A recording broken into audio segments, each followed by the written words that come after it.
Коми-ученые заявили об отсутствии кризиса идей. Их самые последние разработки стали героями форума инноваций, который проходит в Сыктывкаре. В этом году он получил статус межрегионального. Павел Королев продолжит.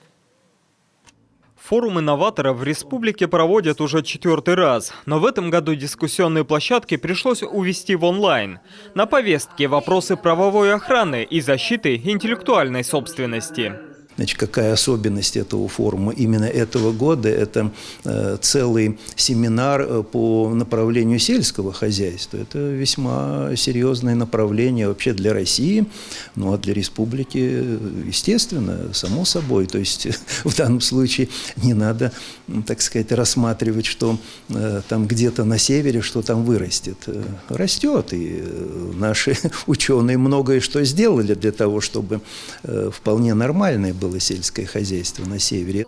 И нашим селекционерам есть чем удивить. Главное внимание картофелю. Помимо уже раскрученных сортов, таких как зырянец и вычегодский, ученые вот уже почти 13 лет разрабатывают новинку, которая как никогда кстати будет для нашего сурового климата. По словам специалистов, у сорта Печорский есть много преимуществ. Но основное – это возможность выращивать его в арктических условиях. К тому же все это дополняется прекрасными вкусовыми качествами.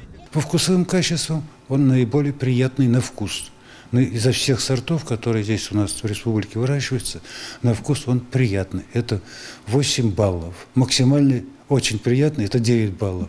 А в основном у нас все картофель здесь 6 баллов, 7 баллов не превышают по вкусовым качествам. И по урожайности он у нас тоже на первом месте. К слову, на форуме было представлено много современных разработок. Но, как отмечают участники, одной инновационной идеи мало. Куда важнее ее реализация и воплощение в жизнь. Страна большая, вопросы инноваций, развития инноваций одни.